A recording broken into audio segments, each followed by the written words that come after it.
The Montreal Canadiens have called up Cole Caufield. The Vancouver Canucks have delayed their return. We have Zach Hyman in Toronto has been fined by player safety. We have some injuries and signings and more. We'll discuss all the latest coming up next.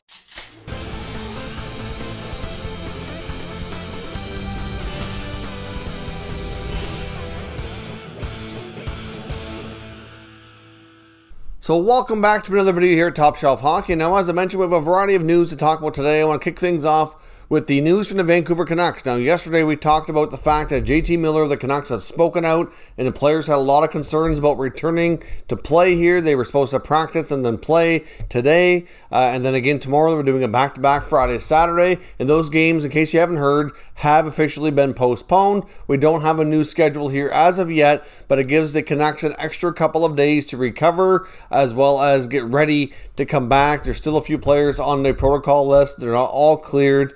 So certainly I think they'll be pleased with the extra time. I'm hoping the NHL extends the season a few days or lets them get away without playing a few games or something, because that's a lot of games in a short period of time. I know there's been some talk about, I've heard that other teams might be frustrated with the Canucks given how everything came about. Obviously, in case you hadn't heard the news, essentially one of their players, who was later revealed to be Adam Gaudette, who's now been traded, and we hope that the trade had nothing to do with that, which I don't think it did, but at the end of the day here, he picked it up by going out to a restaurant, and even though that's technically not against the rules, it's something that the NHL had indicated through their protocols and with each team that they really didn't recommend doing it, that all dining should be takeout and ordering in.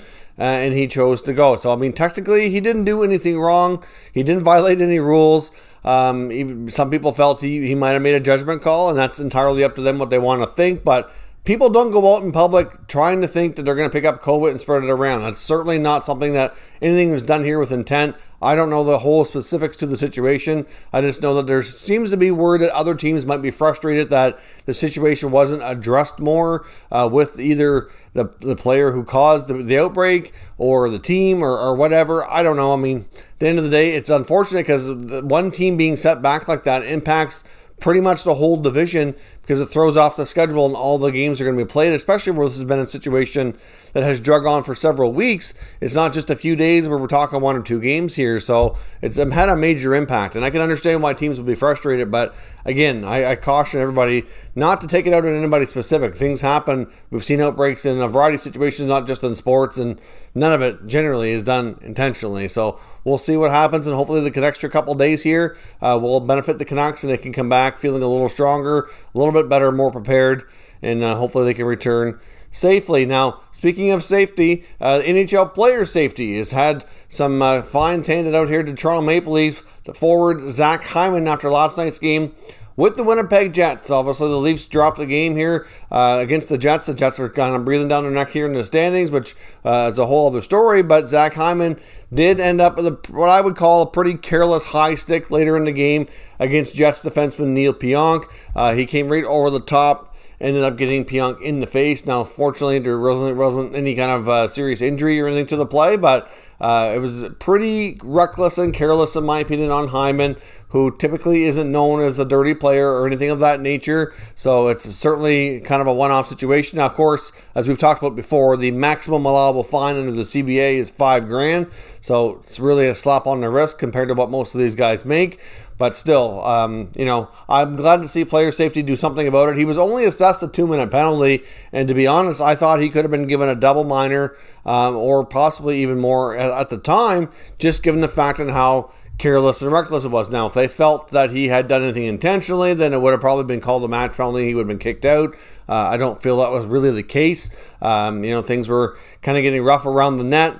And said, I just think he got a little bit too loose and careless with his stick, and those things do happen. And I said, unfortunately for everyone involved, there wasn't really more of a serious injury, but a fine, I think, will suffice in this case, and certainly something I feel is justified, but I don't think suspension worthy by any means. Now, as I mentioned, we have some other news here to talk about today. The Montreal Canadiens have called up Cole Caufield. Now, unfortunately, he's not going to be able to go right into NHL action. He will have to be patient and wait on the Montreal Canadiens taxi squad, mostly due to the fact that they don't actually have the cap space to put him in the lineup. Now, we know the Habs, like many teams, after all the moves they've made prior to the deadline, are really, really tight on salary cap space. They just brought back Ben Sherratt, who had been out for an extended time, so bringing his contract back into the mix certainly impacts the available space that they have. They're in long-term injury reserve relief as well, and that does impact things. Now, when you're in your LTIR pool, to be cap compliant, you don't get the cushion of performance bonuses like you do normally. So Cole Caufield's actual AAV with his actual salary is only 800 and some thousand, but with all his performance bonuses built in, his actual AAV is actually 1.3. So when they're in LTIR, it counts as 1.3, and they have just a smidge over $1 million available. So they're like $250,000 to $300,000 short to be able to bring Caufield into the lineup. So they can do some other corresponding moves for their lineup tonight. They do battle with the Flames, and then of course they have the Ottawa Senators tomorrow as they go back-to-back here. So obviously I don't imagine they would have brought up Caufield just to sit and wait on a taxi squad. I mean, he's been playing extremely well at the American Hockey League level, but it's unfortunate. So basically, unless somebody gets hurt, I'm not really sure how they're going to do it. Now, obviously they have some other options they could look at, I guess. I mean, I know Paul Byron's recently cleared waivers, but I guess with the other contracts that are moving around, there's just not enough room. So they can bring in a guy like a Jake Evans, for example, or they could bring up a Ryan Poehling or anybody else that's making a less enough amount of money that they don't have the performance bonus built in, or they're not on an ELC or anything like that. So Evans could go in. I'm not sure exactly how Ducharme's going to do his lineup tonight, but unfortunately Caufield is called up, and they're trying to figure out getting him in, but it's not going to be tonight. If somebody gets hurt tonight or some other corresponding move takes place later today, they very well could have him make his debut tomorrow against the Ottawa Senators, which I know would probably be fun in a way because it is expected right now that the Ottawa Senators will be having Shane Pinto make his NHL debut. Of course, those two guys were both up against each other here for the Hobey Baker Trophy recently in the U.S. college hockey. So obviously it'd be fun to watch them play against each other and make their NHL debuts against each other as well. I know as of this morning, Coach DJ Smith of the Senators did confirm Pinto would play tomorrow against the Habs. So we'll see if Montreal can figure out a way to get Caufield in. But for those wondering why he's called up but yet not in the lineup, don't blame the coach. Don't get upset. It's really just a financial issue. And if they can work around it, then or somebody gets hurt tonight, then they will figure that out. But until then, he's going to have to be patient on the taxi squad. Tampa Bay Lightning captain Steven Stamkos, as we know, has been out injured for the last little bit. He's been placed on long-term injury reserve, retroactive to earlier this month in April.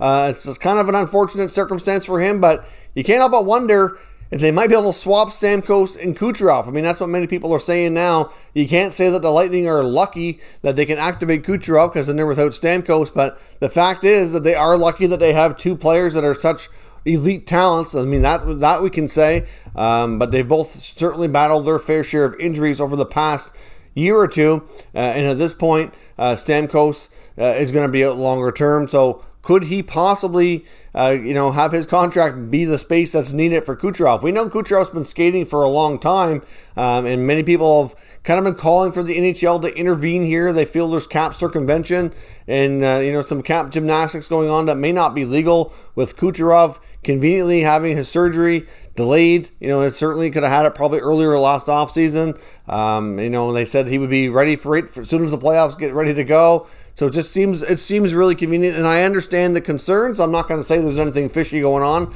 I certainly can't prove that. But I guess if Kucherov comes back now and Stamkos ends up being the one that's out until the playoff starts, then maybe there's more to it. But technically, with Stammer being out, then they can do that. And technically, there's really nothing legally wrong with their cap, kind of jumping around here. So we'll see. But it'd be interesting to see if Kucherov makes the comeback.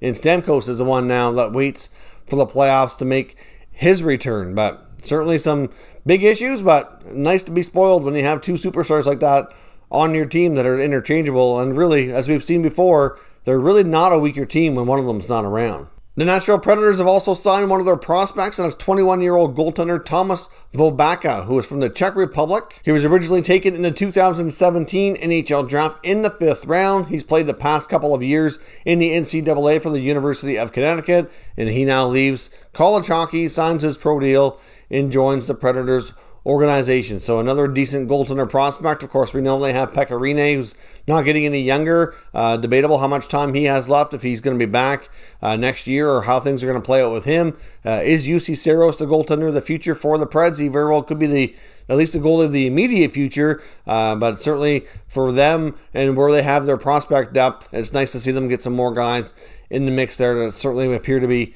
interesting prospects. So we'll see how he works out once he starts getting a chance to play pro hockey and that contract kicks in. So that is all your news here for now. We'll likely be back later with another video, so leave me your comments down below. Let me know what your thoughts are on today's news so we can discuss further in the comment section. If you're new to the channel, make sure you subscribe and stick around. We'll keep you up to date with all the latest news from the entire NHL. Thank you for watching, and I'll catch you next time.